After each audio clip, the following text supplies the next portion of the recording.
বন্ধুরা, সুজি আটা ছানা ছাড়াই হুবহু ছানার জিলিপির মতো জিলিপি তৈরি করে দেখাবো। খুবই সহজভাবে, সামান্য উপকরণে। জিলিপিগুলো দেখে বা খেয়ে বোঝাই যাবে না এগুলো ছানা ছাড়াই তৈরি করা হয়েছে। যেমন নরম তুলতুলে হবে তেমনি রসালো, একদম ভিতর পর্যন্ত রসসোপ করবে, মুখে দিলেই মিলিয়ে যাবে। দোকানের মিষ্টিকেও হার মানাবে এই মিষ্টিগুলো। সম্পূর্ণ ভিডিও দেখতে থাকুন, আশা করছি অনেক ভালো লাগবে। রেসিপি ভালো লাগলে লাইক, শেয়ার, কমেন্ট ও সাবস্ক্রাইব করে পাশে থাকবেন।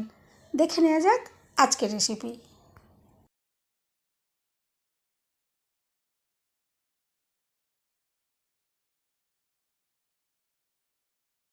নমস্কার বন্ধুরা, আমি পাপড়ি পদ্মাবতী ফুড ক্রিয়েশনে আপনাদের সবাইকে স্বাগত। মিষ্টি তৈরি করার জন্য প্রথমেই আমি এখানে শিরা বানিয়ে নিচ্ছি। আমি এখানে নিয়েছি হাফ বাটি চিনি। চিনি একটা জায়গার মধ্যে নিয়ে নিলাম, আর দিয়ে দিচ্ছি ঠিক সম পরিমাণে জল। যতটা আমি এখানে চিনি দিলাম ঠিক ততটাই দেখুন হাফ বাটি মতনই জল এখানে আমি দিয়ে দিচ্ছি। এরপর গ্যাস আমি জ্বালিয়ে দিচ্ছি, চিনির একটা শিরা বানিয়ে নেব। গ্যাসের ফ্লেম মিডিয়ামে রেখে চিনির শিরাটা তৈরি করব, আর ক্রমাগত এভাবে নাড়াচাড়া করব যতক্ষণ না পর্যন্ত চিনি সুন্দরভাবে গলে যাচ্ছে।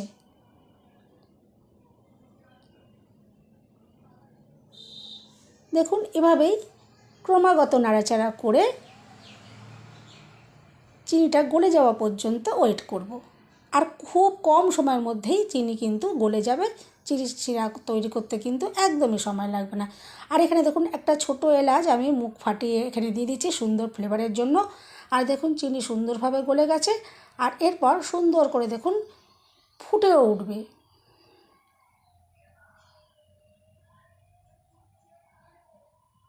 এভাবেই ফুটে ওঠা পর্যন্ত ওয়েট করলাম, আর দেখুন খুব সুন্দরভাবে ফুটিয়ে নিয়েছি। আর ফুটে ওঠার পর এটা কিন্তু আর বেশিক্ষণ এটা জাল করবার কোনো প্রয়োজন নেই। এখানে একটা পাতলা শিরা তৈরি করতে হবে। চিনি শিরাটা যেন খুব একটা ঘন না হয়ে যায়। যদি শিরাটা ঘন হয়ে যায় তাহলে মিষ্টির মধ্যে রস সোপ করবে না, আর মিষ্টিগুলো নরম তুলতুলে রসালো হবে না, শক্ত হয়ে যাবে। দেখুন চিনির শিরাটা এরকমই পাতলা করে তৈরি করে নিতে হবে। সুন্দর করে এভাবে ফুটে ওঠার পর দেখুন আমি এখন গ্যাস অফ করে এটা চাপা দিয়ে সাইডে রেখে দেব।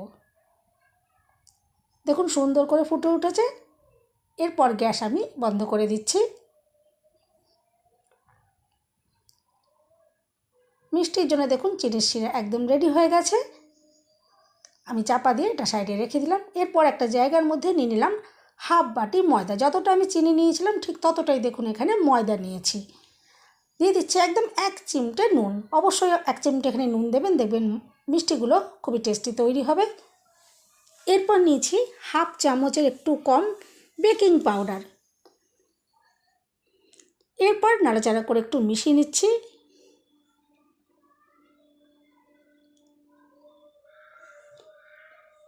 এভাবে ভালো করে মিশিয়ে নেওয়ার পরে আমি একটা বড় যে এলাচ হয়, বড় এলাচ দেখুন এভাবে একটু মুখটা ফাটিয়ে নিয়েছি, আর দানাগুলো এখানে দিচ্ছি।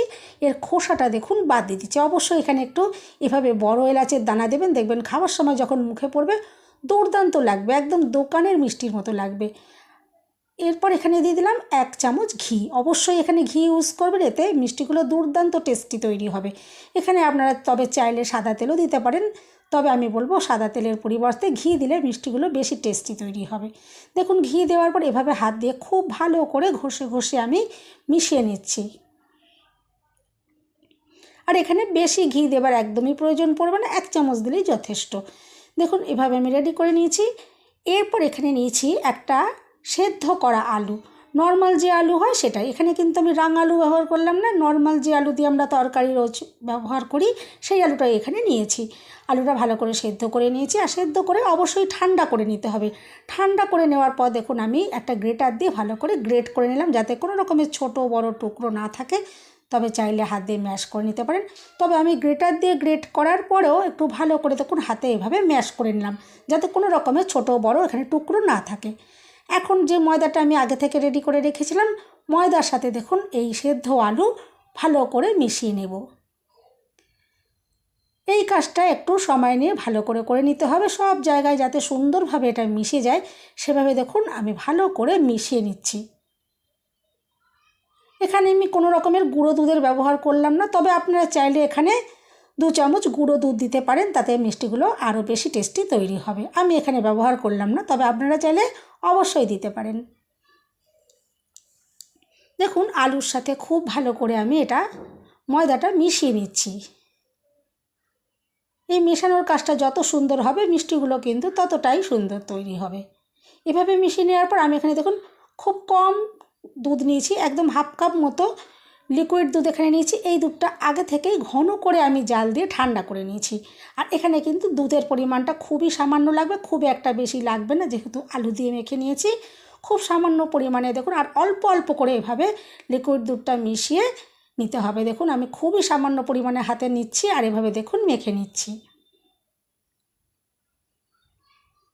এভাবেই একটা ডো তৈরি করে নেব। তবে ডোটা খুব নরমও নয়, আবার কিন্তু খুব শক্তও নয়, মিডিয়াম করে একটা ডো এখানে রেডি করে নেব। দেখুন মিডিয়াম করে আমি ভালো করে মেখে নিলাম।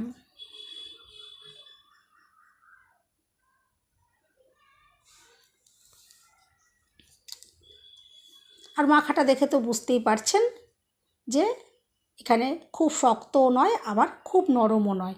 এভাবেই একটা ডো রেডি করে নিলাম। এখন এখান থেকে লেচি তৈরি করে নেব। যাতে প্রত্যেকটা মিষ্টি সমান মাপের তৈরি হয়, তার জন্য যদি আগে থেকে এভাবে লেচি তৈরি করে নেওয়া হয় তাহলে কিন্তু মিষ্টির মাপগুলো সঠিক হবে। দেখুন প্রত্যেকটা মিষ্টির মাপ একই তৈরি হবে, তার জন্য আমি এখানে লেচিগুলোকে রেডি করে নিলাম। আর লেচি তৈরি করে নেওয়ার পর এভাবে হাত দিয়ে দেখুন আমি একটু লম্বা শেপের তৈরি করে নিচ্ছি। আশা করছি আপনারা ভিডিও দেখে নিশ্চয়ই বুঝতে পারছেন। এভাবে একটু লম্বা শেপের তৈরি করে নেওয়ার পরে একটা সাইড থেকে দেখুন এভাবে আমি গোল করে মুড়ে নিচ্ছি। আর উল্টো সাইডের দেখুন অংশটা নিয়ে এভাবে আমি পেঁচিয়ে নিলাম। আর যে শেষের যে অংশটা সেখানে দেখুন একটু জল লাগিয়ে দিলাম, আর এভাবে হাত দিয়ে ভালো করে চেপে দিলাম। তাহলে যখন এগুলো ভাজা হবে তখন এগুলো খুলে যাবে না। দেখুন আর একটা মিষ্টিও আমি দেখিয়ে দিচ্ছি। ঠিক একদিকটা এভাবে গোল পাকিয়ে নিতে হবে, আর আরেক দিকের অংশটা এভাবে দেখুন পেঁচিয়ে নিলেই মিষ্টিটা তৈরি হয়ে যাবে। দেখে তো বুঝতেই পারছেন কত সহজে মিষ্টিটা তৈরি করা। আর শেষের অংশটা এভাবে জল দিয়ে অবশ্যই একটু লাগিয়ে দিতে হবে। দেখুন কত সহজভাবে এই মিষ্টিগুলো তৈরি হয়ে যাচ্ছে। আমি আরেকটা মিষ্টিও একটু দেখিয়ে দিই। দেখুন আর খুব ইজি, ভীষণ কম সময়ের মধ্যে কিন্তু এই শেপগুলো দিয়ে নেওয়া যায়, একদমই কিন্তু বেশি সময় লাগবে না। দেখে তো বুঝতেই পারছেন একদম দোকানের মিষ্টির মতন দেখতে লাগছে। আমি একে একে মিষ্টিগুলো সব দেখুন রেডি করে নিচ্ছি।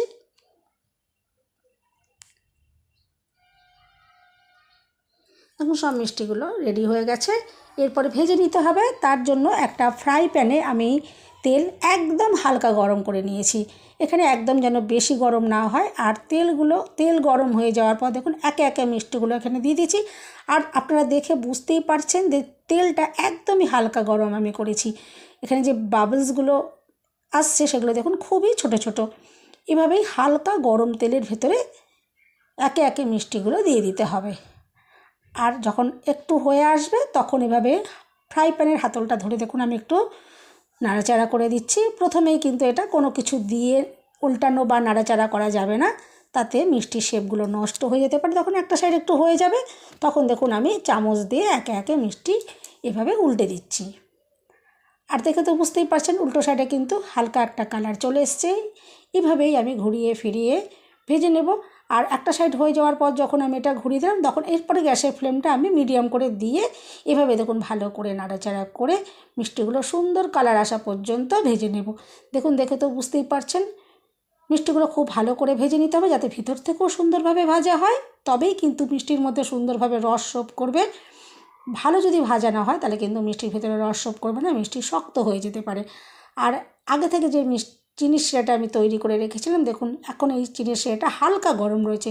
হালকা গরম চিনি শিরার মধ্যে আমি দেখুন ভেজে নেওয়া মিষ্টিগুলো দিয়ে দিলাম। আর মিষ্টিগুলো ভেজেই সঙ্গে সঙ্গে এখানে দিয়ে দিতে হবে।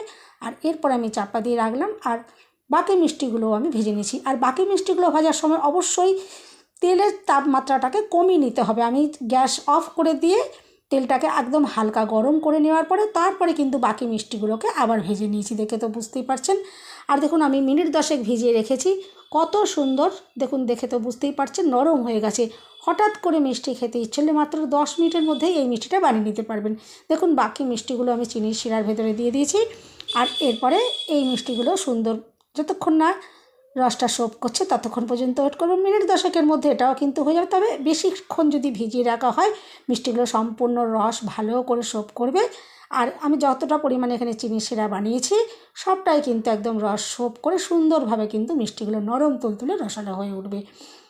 এরপরে আমি ঘন্টা 2 পর আপনাদেরকে দেখাবো। দেখুন ঘন্টা 2 পরে মিষ্টিগুলো খুব সুন্দরভাবে সমস্ত রস সোপ করে নিয়েছে, নরম তুলতুলে হয়ে গেছে। আমি একটা আলাদা জায়গার মধ্যে দেখুন এগুলো সার্ভ করে দিয়েছি। আর ওপর থেকে আমি একটু ড্রাই যে নারকেল হয় সেই ড্রাই নারকেল দেখুন একটু আমি ছড়িয়ে দিলাম, এতে দেখতেও খেতে ভালো লাগবে, তবে নাও দিতে পারেন, কোনো অসুবিধে নেই। আর এরপরে মিষ্টি দেখিয়ে দিচ্ছি কতটা যে সুন্দরভাবে তৈরি হয়েছে, নরম তুলতুলে আর রসালো। বন্ধুরা রেসিপি ভালো লাগলে একটা লাইক দিতে একদম ভুলবেন না, চ্যানেলটা সাবস্ক্রাইব করে পাশে থাকার অনুরোধ রইল। সবাই সুস্থ থাকবেন, ভালো থাকবেন, দেখা হবে নেক্সট ভিডিওতে। এরপর একটা মিষ্টি একটু কেটেও দেখিয়ে দিই, দেখুন ভিতর থেকে কতটা রসালো আর নরম তুলতুলে হয়েছে, আর একদম ভিতর পর্যন্ত রস সোপ করেছে।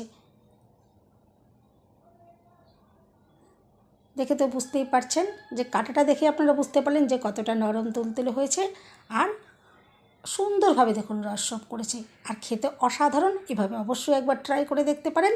আশা করছি আজকের রেসিপি আপনাদের ভালো লাগলো।